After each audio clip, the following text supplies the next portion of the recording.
Teacher जिसका नाम सुहा था पहले ही दिन क्लास में एक लड़की को लेट आते हुए देखता है जो अपनी पीठ पर एक छोटे बच्चे को लाए होती है। टीचर हैरान होकर पूछता है, अरे तुम बच्चा लेकर स्कूल कैसे आई? लड़की मुस्कुराकर कहती है, ये मेरा छोटा भाई है, मम्मी खेत में काम करने गई है। ये सुनकर टीचर बस एक लंबी सांस लेता है। जैसे ही वो पढ़ाना शुरू करने वाला होता है तभी क्लास का दरवाजा खुलता है। एक बूढ़ा आदमी सिर अंदर झाँक कर कहता है, बेटी मैं तुम्हारे लिए खाना लेकर आया हूँ। पता चलता है कि वो दादाजी हैं जो अपनी पोती को भूखा न रहने देने के लिए सुबह का खाना लेकर आए हैं। लड़की जल्दी से मंच पर जाकर खाना लेने दौड़ पड़ती है। हंसी ठिठोली और बच्चे के रोने की आवाजों के बीच नई पढ़ाई आधिकारिक तौर पर शुरू होती है। लेकिन ज्यादा देर नहीं बीतती कि क्लास के पीछे बैठे कुछ लड़के आपस में लड़ने लगते हैं। टीचर तुरंत चिल्लाता है, तुम लोग क्यों लड़ रहे हो? रुक जाओ।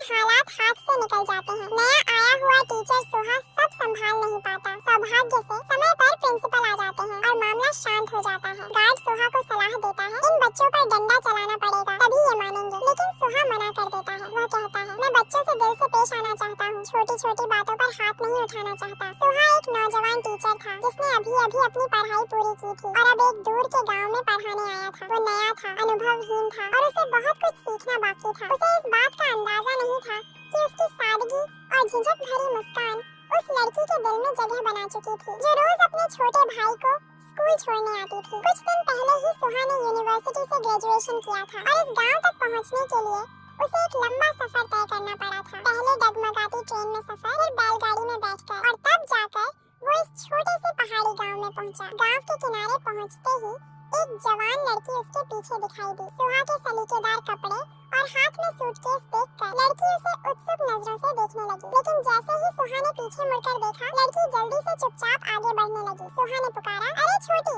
जरा बताओ गांव का प्राथमिक स्कूल किधर है? लड़की जिसका नाम होम था ने थोड़ी दूर की तरफ इशारा किया और शर्माते हुए उल्टा मुड़कर भाग गई। उस वक्त होम 16 साल की थी, बिल्कुल एक मासूम देहाती लड़की जिसे जिंदगी का ज्यादा अनुभव नहीं था। वहीं सुहा 20 साल का था, पढ़ा लिखा, शहर से आया नौजवान जिसकी शख्सियत में आत्मविश्वास और सादगी दोनों झलकते थे। दो अलग उम्र, दो अलग दुनिया। जैसे पहाड़ की ठंडी हवा मिल जाए किसी साफ नदी की धारा से, एक में गहराई दूसरे में ताजगी। यहाँ की मिट्टी की खुशबू और चारों तरफ फैली हरियाली जैसे किसी कहानी की शुरुआत हो। वो इसी पहाड़ी इलाके में पली बड़ी थी। कुछ साल पहले उसके पिता का निधन हो गया था। माँ अकेली खेती बाड़ी संभालती थी और 3 छोटे बेटों की परवरिश कर रही थी। बड़ी बेटी होते हुए भी होंग अभी तक पूरी तरह जिम्मेदार नहीं बनी थी। अक्सर खेलते खेलते ध्यान भटक जाता, कभी चूल्हे पर रखे कपड़े जल जाते या कभी जरूरत से ज्यादा खाने पर घर में हंगामा हो जाता। सब कुछ बिखरा हुआ था। लेकिन जब से टीचर सुहा गाँव आए थे, होंग के दिल में कुछ नया सा महसूस होने लगा था। उसे डर था कि टीचर कहीं उसका मजाक न उड़ाए, इसलिए वह अपने छोटे भाई को स्कूल नहीं लाती थी। हर म्यूजिक क्लास में जब सुहा ध्यान से पियानो बजाता, होंग नीचे बैठकर चुपचाप उसे देखा करती। स्कूल खत्म होने के बाद भी वो अक्सर ऑफिस की खिड़की से सुहा को निहारती रहती। लेकिन एक दिन उसकी यही आदत उसकी लापरवाही बन गई और सुहा को सब पता चल गया। टीचर ने उसे पहचान लिया और पूछा, तुम हांग हो ना? सुहा ने मुस्कुराते हुए कहा, स्कूल खत्म हो गया, अब तक घर क्यों नहीं गई? हांग ने नीचे देखते हुए झूठ बोला, मैं अपना लंच बॉक्स भूल गई थी। सुहा ने कहा, तो जल्दी जाकर ढूंढ लो। लेकिन अगले ही पल उसका झूठ पकड़ा गया क्योंकि डिब्बा उसी बैग में था जो वो अपने साथ लाई थी। हांग बहुत शर्मिंदा हो गई। कुछ बोले बिना झुककर टीचर को प्रणाम किया और लाल चेहरा लिए भाग गई। जब हांग चली गई तो सुहा पास वाली क्लास में गया जहाँ एक और टीचर यून ही पढ़ा रही थी। यून ही भी उसी के साथ इस स्कूल में नहीं आई थी। दोनों एक ही शहर से आए थे और दोनों के अंदर शिक्षा को लेकर एक जैसा जुनून था। सुहा की सादगी और मासूमियत के मुकाबले यून ही में एक परिपक्वता और गंभीरता थी। बच्चे उन्हें बहुत पसंद करते थे, शायद उनकी नरम मुस्कान और उनके आसपास फैली हल्की खुशबू की वजह से। 25 साल की यून ही की हर हरकत में एक अलग ही आकर्षण था, जबकि 20 साल का सुहा अब भी जवान था जिसमें जोश और रोमांटिकपन साफ झलकता था। सुहा के लिए यून ही जैसी महिला ही वो आदर्श थी जिसे वो अपने दिल से पसंद करता था। वो उसे पसंद करता था और उसके करीब आने की कोशिश करता था। इसलिए वह अक्सर जानबूझकर देर तक रुक जाता ताकि उसके साथ थोड़ा वक्त बिता सके। कभी क्लास की सफाई में मदद के बहाने तो कभी उसे घर छोड़ने के लिए साथ चलने के बहाने। दोनों छतरी के नीचे धीरे धीरे चलते, अपनी पसंद की बातें करते। दोनों को संगीत बहुत पसंद था। यून ही को अफसोस था कि गांव में इतनी दूर रहने की वजह से वो म्यूजिक सीडी नहीं खरीद पाती। सुहा ने कहा कि वो शहर से बहुत सारी सीडी लेकर आया है और वो दोनों उन्हें शेयर कर सकते हैं। ये सुनकर यून ही मुस्कुराई और सुहा के चेहरे पर भी खुशी झलक उठी। रास्ते में चलते हुए यून ही बोली, श्रीकांत की उम्र तो सिर्फ 20 साल है ना? सच में ये उम्र बहुत खूबसूरत होती है। सुहा ने हंसकर पूछा, तो क्या मतलब कि कांग आंटी अब बूढ़ी हो गई हैं? यून ही मुस्कुराकर बोली, नहीं, अभी तो मैं बस में पड़ा और बोला, तो फिर 25 साल की उम्र तो औरतों की सबसे खूबसूरत उम्र होती है। यानी उसके मन में अब भी उसी बड़ी उम्र की औरत के लिए एक खास जगह थी। लेकिन उसे क्या पता था कि छोटी सी हांग जो चुपचाप उससे प्यार करने लगी थी, उसी वक्त बारिश में भी उसके पीछे पीछे चलती रही थी। जब उसने अपने पसंदीदा टीचर को किसी दूसरी औरत के साथ हंसते बोलते देखा तो उसके दिल में एक जलन सी उठी। उधर सुहा पूरी तरह मोह में डूबा था। घर लौटकर वो बड़ी खुशी से रिकॉर्ड प्लेटें साफ कर रहा था और प्यार भरे गाने गुनगुना रहा था। दूसरी ओर हांग का प्यार उसके लिए दिन ब दिन गहराता जा रहा था। हर सुबह जब बाकी बच्चे टीचर को फूल देते तो हांग चुपचाप पुराने फूल हटाकर अपनी तोड़ी हुई ताजा कलियां रख देती। शायद प्यार में इंसान सबके लिए बदल जाता है और वो हर उस इंसान से जलने लगता है जो हमारे पसंदीदा शख्स के करीब आता है। एक दिन वो जल्दी स्कूल आ गई और अपने टीचर के लिए कुछ करने की कोशिश में एक और टीचर से पकड़ी गई। जल्दी में उसे मेज के नीचे छिपना पड़ा और उस जगह की बदबूदार हवा में सांस लेना मुश्किल हो गया। छात्रों की लिखने की आदत सुधारने के लिए सुहा ने सभी को डायरी लिखने के लिए कहा और वादा किया कि अगर वे रोज लिखेंगे तो वो उन्हें शहर की दिलचस्प कहानियां सुनाएगा। गाँव के बच्चों के लिए जिन्होंने कभी शहर नहीं देखा था, ये वादा किसी मिठाई से कम नहीं था। सबने उत्साह से कहा, सर आज ही एक कहानी सुनाइए ना। सुहा मुस्कुराया और बोला, ठीक है, आज मैं तुम्हें एक बूढ़े आदमी की कहानी सुनाऊंगा जिसने एक सांप राक्षसी से शादी कर ली थी। उस दिन के बाद सभी बच्चे घर जाकर उत्साह से डायरी लिखने लगे। खासकर हांग वो फर्श पर लेटकर अपनी मासूम भावनाओं को कागज पर उतारती। उसे लगता था कि जब गुरुजी उसकी डायरी पढ़ेंगे तो उसकी हर बात समझ जाएंगे। जब भी उसे अपनी डायरी वापस मिलती, वो शर्माते हुए सुहा की तरफ देखती और फिर जल्दी से अपनी सीट पर जाकर बैठ जाती। उसका दिल जोर जोर से धड़क रहा होता था। लेकिन एक दूसरी ओर सुहा अपनी पसंदीदा म्यूजिक डिस्क सीएनही के साथ शेयर कर रहा था। दोनों का रिश्ता अब धीरे धीरे और भी करीब होने लगा था। उसी दिन ब्रेक टाइम में सुहा ने देखा कि खिड़की से एक हाथ अंदर आया। उसने सोचा कि वो यूं ही का हाथ है, तो उसने शरारत में हल्का सा चुटकी ले ली। लेकिन तभी एक जोरदार चीख सुनाई दी। सुहा और हांग दोनों हैरान रह गए। सुहा शर्मिंदा होकर वहाँ से चला गया, लेकिन हांग का दिल जैसे खुशी से झूम उठा। उसे लगा जैसे उसके दिल की दुआ पूरी हो गई हो कि जिसे वो चुपचाप पसंद करती है, उसे भी अब उसके लिए कुछ महसूस हुआ है। उस दिन के बाद से हांग क्लास में अक्सर चोरी छिपे अपने टीचर को देखने लगी। जब वो पढ़ाते तो उनकी आंखों को देखती और जब वो मुस्कुराते तो उनके होठों के किनारों को निहारती। खिड़की से आती धूप जब सुहा के चेहरे पर पड़ती तो वो और भी चमकदार और सजीव लगते। पर जब उसने अपनी डायरी में लिखे हुए दिल के भावों का जवाब नहीं पाया तो उसे लगा कि टीचर ने उसकी भावनाओं को कभी समझा ही नहीं। वो चाहती थी कि जाकर उनसे पूछे, पर जब सामने आई तो बस खामोश रह गई। वो वहीं खड़ी रही और अपने टीचर को धीरे धीरे साइकिल पर दूर जाते देखती रही। हांग के दिल में बेचैनी भर गई। वो सोच रही थी, सर पिछली बार आपने मेरा हाथ क्यों मारा था? मैं आज तक वो पल नहीं भूल पाई। उस दिन के बाद से उसने डायरी लिखना बंद कर दिया। क्लास में अब उसका मन नहीं लगता था। रात को नींद नहीं आती थी और वो छोटी छोटी बातों पर अपने भाई बहनों पर गुस्सा करने लगी। यहाँ तक कि घर की मुर्गी तक को डंडा लेकर भगाने लगती। बड़बड़ाते हुए कहती, मुर्गी जो अंडे देती है वो खुद कुछ नहीं करती, बस शोर मचाती रहती है। अब स्कूल जाना भी उसे अच्छा नहीं लगता था। खाना भी बेस्वाद लगने लगा था। जब स्कूल में हेल्थ चेकअप हुआ तो हांग रियोन का नाम आया। वो बाकी बच्चों से थोड़ा बड़ा था और शारीरिक रूप से भी जल्दी बढ़ गया था। जब नर्स ने उसका माप लिया और बताया कि उसकी छाती 33 सेंटीमीटर है तो बच्चे फुसफुसाने लगे। देखो, हांग तो अब लड़की जैसी लगने लगी है। उसी वक्त सुहा मेडिकल रूम में आया और यूं ही से बोला, आपका पसंदीदा सिंगर नया एल्बम लेकर आया है। मैं ऐसी यूनिट में अपने दोस्त से मंगवा लूंगा।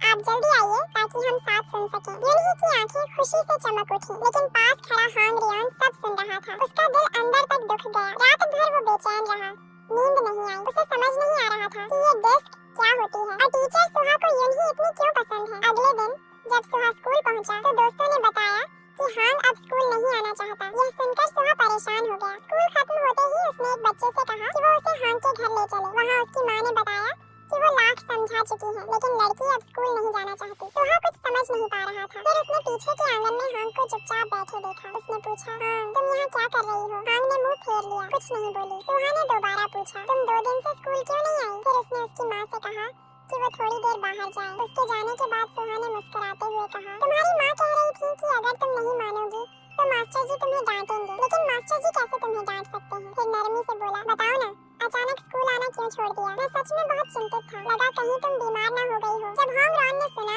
कि टीचर उसकी परवाह कर रहे हैं तो वो मुड़ा और तभी उसने देखा कि टीचर की आंख पर चोट लगी हुई है, वही चोट जो खेल के दौरान बॉल लगने से आई थी। हांग रॉन को रोते हुए देखकर सुहा को थोड़ी राहत मिली। उसने कहा, चलो जल्दी से क्लास में वापस जाओ, अगर तुम नहीं आओगी तो क्लास में कुछ कमी लगेगी। जाते जाते उसने मुस्कुराते हुए कहा, ये चेरी का पेड़ सच में बहुत खूबसूरत है। सुहा के जाने के बाद होंगरॉन खुद को रोक नहीं पाया और दूर तक उसकी परछाई को निहारता रहा। ये प्यार अजीब सा सीधा साधा था, कभी झिझक कभी चुप्पी। शायद यही तो सच्चा प्यार होता है। अगले दिन सुहा को एक कटोरी भर चेरी मिली। पता चला कि होंगरॉन ने सुना था कि उसे चेरी खाने का मन है, तो उसने पूरे पेड़ के सारे फल तोड़कर उसके लिए लाए थे। उस दिन के बाद से होंगरॉन सुहा से शर्माने के बजाय हिम्मत करके उसके करीब आने लगा। जब सुहा पानी लेकर आता तो होंग उसकी मदद करता, उसका चेहरा धोने में मदद करता और अपना रुमाल भी देता। चेहरा धोने के बाद सुहा भी आगे बढ़कर होंग के लिए पानी लाने लगा। होंग जल्दी से बोला, मैं खुद कर लूंगा, अगर किसी ने देख लिया तो ठीक नहीं लगेगा। सुहा ने थोड़ा हैरानी से पूछा, देख लिया तो क्या होगा? होंग सिर झुकाकर अपनी कमीज से खेलने लगा,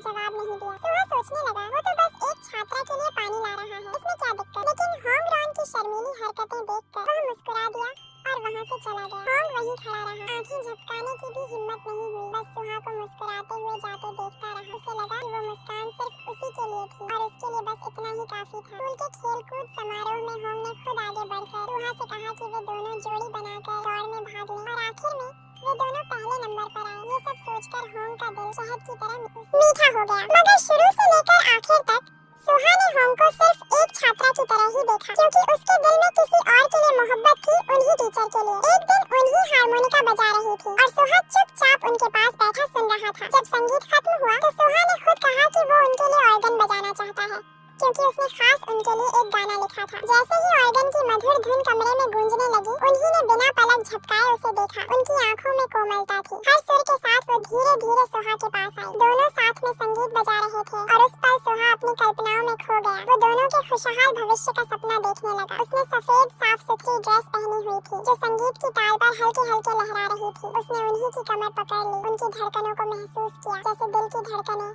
उसकी हथेली में नाच रही हो। उन्हीं ने आंखें बंद कर ली, मानो किसी प्यार भरे पल का इंतजार कर रही हो। लेकिन उन्हीं ने उसकी मासूमियत समझ ली। वो उठकर जाने लगी तो सुहा ने उन्हें रोका और कहा, मत जाओ, चलो खेलते हैं, एक और गाना सुनाओ ना। सब कुछ बहुत रोमांटिक चल रहा था, लेकिन तभी बच्चों ने उन्हें देख लिया। दोनों डर के मारे झट से जमीन पर गिर पड़े। उनकी डेटिंग की खबर जल्द ही पूरे स्कूल में फैल गई। यहाँ तक कि बाथरूम की दीवारों पर भी उनके बारे में बातें लिखी जाने लगी। बच्चे तो मजे ले रहे थे, लेकिन होंगरॉन जो बड़ी थी उसे शक होने लगा। जब भी वो उन्हीं टीचर को देखती उसे अजीब महसूस होता। उसने उनके बारे में बुरी बातें अपनी डायरी में लिखनी भी शुरू कर दी। उसने लिखा कि वो टीचर तो बूढ़ी लगती है और उनका रिश्ता बहन बहन वाला नहीं है। सुहा ने जब ये बातें पढ़ी तो वो हंस पड़ा। होंग ने न सिर्फ अपनी जलन डायरी में दिखाई, बल्कि जानबूझकर उन्हीं टीचर के जूते भी चुरा लिए, पर गलती से किसी और के जूते उठा लिए। जब जूते नहीं मिले तो टीचर परेशान होकर बोली, क्या किसी ने मेरे जूते देखे हैं? फिर थके हुए स्वर में कहा, हे भगवान, वो जूते मेरे लिए बहुत कीमती थे। वैसे तो ये मजाक गलती से एक और टीचर जोड़ी को जोड़ने का कारण बन गया। कुछ ही समय बाद स्कूल में पिकनिक का आयोजन हुआ। होंग ड्योनन घर पर अपनी मुर्गी छोड़कर सुहा के लिए कुछ पौष्टिक चीजें ले जाना चाहता था, लेकिन उसकी माँ ने मना कर दिया, क्योंकि वही घर की अकेली अंडा देने वाली मुर्गी थी। उसके छोटे भाई बहन उसी पर निर्भर थे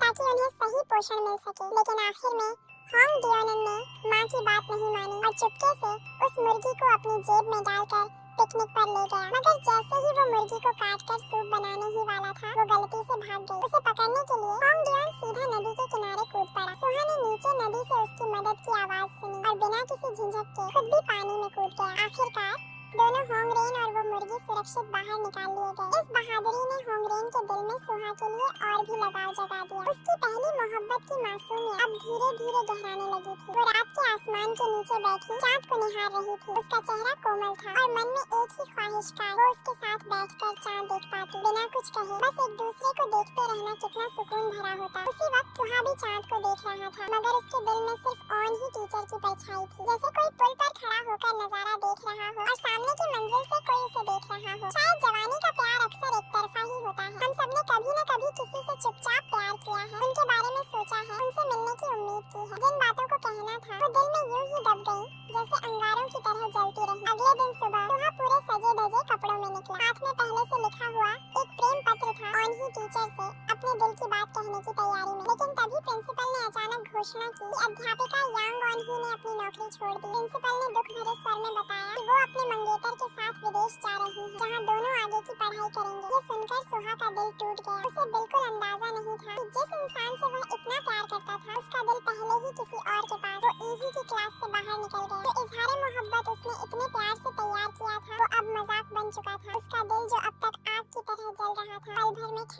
उसने दर्द और गुस्से में प्रेम पत्र को मसल डाला जिसे उसने पूरी मेहनत से लिखा था। उस रात वो शराब पीकर नशे में घर लौटा। पुराने रिकॉर्ड पर उदास संगीत बज रहा था और वो फर्श पर बैठा दर्द में डूबा रहा। शायद इस वक्त उसे रोने का हक था, क्योंकि यही तो जिंदगी की सच्ची परिपक्वता की कीमत होती है। ऑनही के जाने के बाद सुहा का पढ़ाने का मन नहीं रहा। ऐसा लगा जैसे उसका दिल इस छोटे से गांव को छोड़कर कहीं दूर चला गया हो। एक दिन उसने देखा कि एक छात्र स्कूल से भागकर कॉमिक्स पढ़ रहा है। गुस्से में उसने उस बच्चे को मार दिया। अगले दिन उस बच्चे के माता-पिता स्कूल आ गए। उसकी माँ ने गुस्से में चिल्लाकर कहा, आप टीचर हैं या गुंडा? मेरे बच्चे का कान तक फाड़ दिया। सुहा ने शांत रहने की कोशिश की, लेकिन वह औरत और भड़क गई। शांत रहूं? तुमने मेरे बच्चे को जख्मी कर दिया और अब मुझसे शांत रहने को कहते हो। वो औरत जितना ज्यादा बोलती उतना ही गुस्सा बढ़ता गया। उसने सुहा की कमीज पकड़ ली और उसे मारने ही वाली थी कि तभी छात्रों ने बीच में आकर रोक लिया। उसी वक्त होंग डियोनेन, जो अपने टीचर की बहुत इज्जत करता था, खुद को रोक नहीं पाया।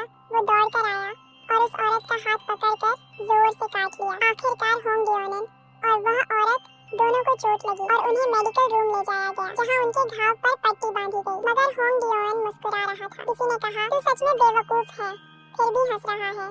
वैसे हमारे टीचर को ऐसे मारना ठीक नहीं था। इलाज के बाद होंग डियोनेन को सुहा के साथ घर जाना था। जाते जाते उसने अचानक सुहा से पूछा, डिस्क क्या होती है? फिर सुहा उसे अपने घर ले गया। वहाँ उसने डिस्क निकाली, समझाया और एक गाना चलाया, लेकिन वो वही डिस्क थी जो उसे ऑनही ने दी थी। उस संगीत की आवाज सुनकर सुहा के दिल के जख्म फिर से हरे हो गए। होंग डियोनेन ने मेज पर रखी एक प्लेट देखी। सुहा ने देखा कि उसे वो प्लेट पसंद आई, तो उसने वही प्लेट उसे दे दी जो उसने ऑनही के साथ बदली थी, लेकिन बच्चे उसे गलती से तोड़ बैठे थे। वो सुहा का पसंदीदा गाना था। अफसोस कि वो टूट गई, पर होंग जॉन ने उसे किसी कीमती चीज की तरह संभाल कर रख लिया। दिन बीतते गए और होंग जॉन उस गाने की धुन सीखने में लगी रही। सर्दियों की छुट्टियों से पहले आखिरी क्लास के दिन सुहा ने सबको बताया कि वो अब इस स्कूल से जा रहा है। ये उसकी आखिरी क्लास थी। क्लास खत्म होते ही होंगन तुरंत भागी और सुहा के घर पहुंची, यह पूछने के लिए कि क्या टीचर सच में जाने वाले हैं। उसने रोते हुए पूछा, सर क्या आपको सच में जाना जरूरी है? सुहा ने उदासी भरे स्वर में कहा, अगर ना जाऊं तो क्या करूं? क्या यहीं रहकर खेती करूं? फिर उसने समझाया, मैं अभी एक अधूरा टीचर हूँ, मुझे और सीखना है और आगे बढ़ना है। उसने होंग डियोनेन की ओर देखते हुए कहा, मुझे लगता है कि मेरे दिल की बात सबसे अच्छी तरह तुम ही समझती हो, है ना? जहाँ भी रहूं तुम्हें याद रखूंगा। लेकिन सुहा की बात पूरी होने से पहले ही होंग डियोनेन आंसू रोक नहीं पाई और वहाँ से भाग गई। उस रात सुहा ने आखिरी बार अपनी वायलिन उठाई। क्लासरूम में पियानो की आवाज गूंज उठी। उसका मन नहीं था इस स्कूल को छोड़ने का। यहाँ के पेड़ पौधों, घास के तिनकों और यादों से बिछड़ना उसके लिए मुश्किल था। वो अपनी हर याद ऑनही के साथ बिताए पल, इस स्कूल की गलियाँ, अपनी जवानी के मासूम लम्हे सबको संगीत में उतार देना चाहता था। पहली मोहब्बत की मासूमियत, वो मीठे पल, बचकाने झगड़े और हल्की उदासी, सब कुछ उस पुराने पियानो से निकलती धीमी धुन में बह रहा था। अगले दिन विदाई से पहले सारे बच्चे उसे अलविदा कहने आए। बस होंगन नहीं आई, पर उसने किसी के जरिए एक पैकेट भेजा। जब बस गांव से निकल गई, सुहा ने पैकेट खोला। अंदर उसकी सारी भावनाओं से भरी एक डायरी थी और एक नया म्यूजिक सीडी। वो तोहफा था जो होंग डियोनेन ने ठंड में शहर जाकर खास उसके लिए खरीदा था, एक सच्चे दिल की निशानी के रूप में। उसी वक्त होंग जॉन दूर से बस को जाते हुए देख रही थी। पहला प्यार जो दिल को छू गया, वो मीठा था या थोड़ा कड़वा। शायद यही होंग डियोनेन की परिपक्वता की कीमत थी। पियानो की वो धुन उसके दिल में अब एक निशान बन गई। अब दर्द नहीं, लेकिन ये एहसास हमेशा बाकी रहेगा। यही प्यार की असली कीमत थी। अगर जिंदगी में यादें न हो तो वो ऐसे है जैसे नींद में सपने न हो। खुद को रोक तो सकती थी, अलविदा न कहे, लेकिन अपने दुख को नहीं रोक पाई। वो बस दूर से खामोशी से अपने गुरु को देखती